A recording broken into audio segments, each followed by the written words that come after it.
ನಿನ್ನೆಯ ಬಿಹಾರ ರಾಜ್ಯದ ಚುನಾವಣೆಯ ಫಲಿತಾಂಶ ಬಿಜೆಪಿ ಜೆಡಿಯು ಎನ್ಡಿಎ ಕೂಟ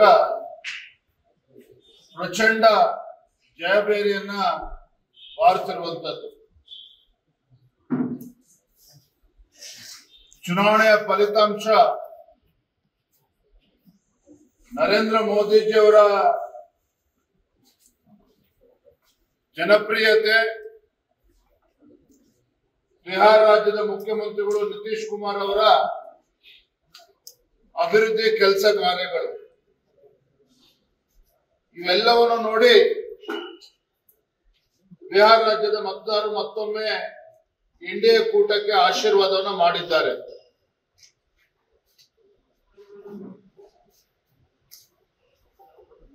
ಚುನಾವಣಾ ಚಾಣಕ್ಯ ಅಮಿತ್ ಶಾಜಿ ಅವರ ಒಂದು ಸ್ಟ್ರಾಟಜಿ,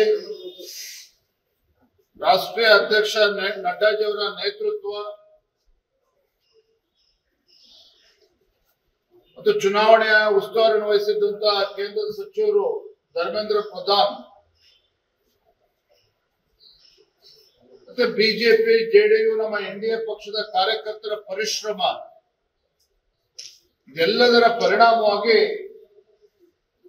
ಒಂದು ಐತಿಹಾಸಿಕ ಗೆಲುವು ದಾಖಲಾಗಿದೆ. ರಾಹುಲ್ ಗಾಂಧಿ ಅವರು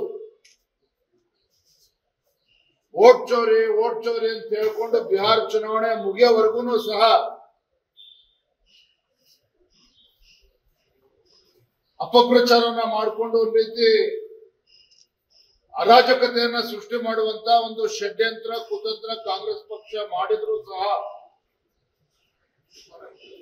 ಅಲ್ಲಿನ ಮತದಾರರು ಕಾಂಗ್ರೆಸ್ ಪಕ್ಷವನ್ನ ಸಂಪೂರ್ಣವಾಗಿ ತಿರಸ್ಕರಿಸಿದ್ದಾರೆ. ಬಿಹಾರ ರಾಜ್ಯದ ಪ್ರಜ್ಞಾವಂತ ಮತದಾರರು ಏನೇ ಹಿಂದಿನ ಲಾಲು ರಾಬ್ರಿ ಕಾಲದ ಸರ್ಕಾರ ಏನಿತ್ತು ಜಂಗಲ್ ರಾಜ್, ಆ ಜಂಗಲ್ ರಾಜ್ ಅನ್ನ ಬಿಹಾರ ಜನತೆ ಇನ್ನೂ ಕೂಡ ಮರ್ತಿಲ್ಲ.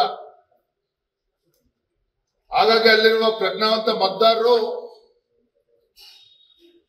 ನಮಗೆ ಜಂಗಲ್ ರಾಜ್ ಬೇಡ, ಬಿಹಾರ ರಾಜ್ಯದಲ್ಲಿ ಮಂಗಲ್ ರಾಜ್ಯ ಇರಬೇಕು ಅಂತೇಳಿ ಮತ್ತೊಮ್ಮೆ ಬಿಜೆಪಿ ಜೆಡಿಯು ಕೂಟಕ್ಕೆ ಇವತ್ತು ಬೆಂಬಲವನ್ನು ನೀಡಿದ್ದಾರೆ.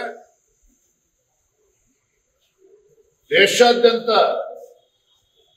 ಎಲ್ಲ ನಮ್ಮ ಕಾರ್ಯಕರ್ತರು ಇವತ್ತು ಸಂಭ್ರಮಾಚರಣೆಯನ್ನ ಆಚರಿಸಿದ್ದಾರೆ. ಇದರಿಂದ ಒಂದಂತೂ ಸ್ಪಷ್ಟವಾಗಿ ಗೋಚರ ಆಗ್ತದೆ, ಕಾಂಗ್ರೆಸ್ ಪಕ್ಷ ಇಡೀ ದೇಶದಲ್ಲಿರ್ಬೋದು, ಬಿಹಾರದಲ್ಲಿರ್ಬೋದು, ಕರ್ನಾಟಕ ರಾಜ್ಯದಲ್ಲಿರ್ಬೋದು ಜಾತಿಗಳ ಮಧ್ಯೆ ವಿಷಬೀಜವನ್ನು ಬಿತ್ತುವ ಮೂಲಕ ಒಡೆದಾಡುವ ನೀತಿಯನ್ನ ಏನು ಅನುಸರಿಸ್ತಾ ಇದ್ದಾರೆ, ಕರ್ನಾಟಕ ರಾಜ್ಯದಲ್ಲೂ ಕೂಡ ಸೇರಿದಂತೆ ಅಲ್ಪಸಂಖ್ಯಾತರ ತುಷ್ಟೀಕರಣ, ಓಲೈಕೆ ರಾಜಕಾರಣ, ಇದು ಯಾವುದರಿಂದನೂ ಕೂಡ ಜನರ ವಿಶ್ವಾಸವನ್ನು ಗೆಲ್ಲೋದಕ್ಕೆ ಸಾಧ್ಯ ಇಲ್ಲ. ಬಿಹಾರ ರಾಜ್ಯದ ಜನತೆ ಇರುವುದು, ಕರ್ನಾಟಕ ರಾಜ್ಯದ ಜನತೆ ಇರುವುದು, ದೇಶದ ಜನತೆ ಬಯಸ್ತಾ ಇರುವಂತದ್ದು, ದೇಶದ ಅಭಿವೃದ್ಧಿಯನ್ನು ಬಯಸ್ತಾ ಇದ್ದಾರೆ. ನರೇಂದ್ರ ಮೋದಿಜಿ ನಾಯಕತ್ವದ ಬಗ್ಗೆ ಸಂಪೂರ್ಣವಾದ ವಿಶ್ವಾಸವನ್ನ, ಬೆಂಬಲವನ್ನ ನೀಡಿದ್ದಾರೆ.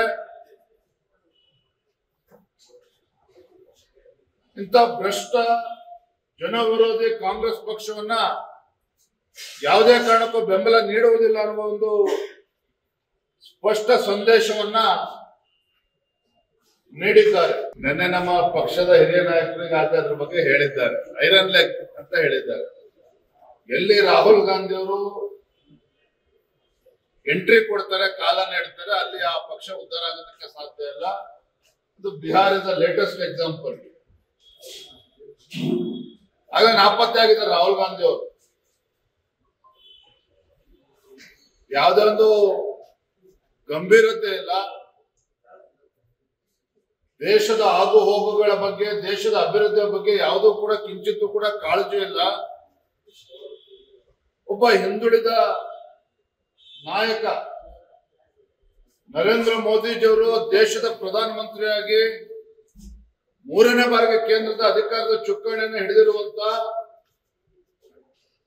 ವಿಚಾರವನ್ನ ಸಹಿಸಿಕೊಳ್ಳೋದು ಕೂಡ ಇವ್ರಿಗೆ ಆಗ್ತಾ ಇಲ್ಲ, ರಾಹುಲ್ ಗಾಂಧಿಗಾಗ್ಲಿ ಕಾಂಗ್ರೆಸ್ ಪಕ್ಷಕ್ಕಾಗ್ಲಿ. ಹಾಗಾಗಿ ಪದೇ ಪದೇ ನರೇಂದ್ರ ಮೋದಿಜಿಯವರನ್ನ ಟೀಕೆ ಮಾಡುವಂತದ್ದು, ವಿದೇಶಿ ನೆಲೆಗಳಲ್ಲಿ ಭಾರತದ ಬಗ್ಗೆ ಅಪಮಾನಕರ ರೀತಿಯಲ್ಲಿ ಮಾತನಾಡುವಂಥದ್ದು, ಇದು ಖಂಡಿತ ರಾಹುಲ್ ಗಾಂಧಿ ಅವರು ಒಬ್ಬ ಮಾಜಿ ಪ್ರಧಾನಮಂತ್ರಿಗಳ ಮಗನಾಗಿ ವಿರೋಧ ಪಕ್ಷದ ನಾಯಕನಾಗೇನು ಇದ್ದಾರೆ, ಇವರಿಗೆ ಆ ಶೋಭೆ ತರುವಂತದ್ದಲ್ಲ. ನೋಡಿ, ಅವ್ರಿಗೆ ಬಿಹಾರ್ ಜನತೆ ಮುಂದಾಗ್ಲಿ ದೇಶದ ಜನರ ಮುಂದಾಗ್ಲಿ ಯಾವುದೇ ಸಕಾರಾತ್ಮಕ ವಿಚಾರಗಳ ಜೊತೆ ಇಲ್ಲೇ ಇಲ್ಲ. ಹಾಗಾಗಿನೇ ಓಟ್ ಚೋರಿ ಅಂದ್ಕೊಂಡು ಇಲ್ಲಿ ಸಿದ್ದರಾಮಯ್ಯನವರು, ಡಿ ಕೆ ಶಿವಕುಮಾರ್ ಅವರು, ರಾಹುಲ್ ಗಾಂಧಿ ಅವರು ಇಡೀ ದೇಶದಲ್ಲಿ ಖಾಲಿ ಡಬ್ಬ ಹಿಡ್ಕೊಂಡು ಶಬ್ದ ಮಾಡ್ಕೊಂಡು ಓಡಾಡ್ತಾ ಇದ್ದಾರೆ. ಇದೆಲ್ಲದಕ್ಕೂ ಕೂಡ ಬಿಹಾರಿನ ಪ್ರಜ್ಞಾವಂತ ಮತದಾರರು ಕಪಾಳ ಮೋಕ್ಷವನ್ನು ಮಾಡಿದ್ದಾರೆ. ಲೇಟೆಸ್ಟ್ ಹಾಗೂ ಇಂಟ್ರೆಸ್ಟಿಂಗ್ ಸುದ್ದಿಗಳಿಗಾಗಿ ಬಾಸ್ ಟಿವಿ ಕನ್ನಡ ಚಾನೆಲ್ನ ಸಬ್ಸ್ಕ್ರೈಬ್ ಮಾಡಿ, ಹಾಗೆಯೇ ಬೆಲ್ ಐಕಾನ್ ಪ್ರೆಸ್ ಮಾಡಿ. ಇದರ ಜೊತೆಗೆ ಫೇಸ್ಬುಕ್, ಇನ್ಸ್ಟಾಗ್ರಾಮ್, ಎಕ್ಸ್ ನಲ್ಲೂ ಮಿಸ್ ಮಾಡದೆ ಫಾಲೋ ಮಾಡಿ.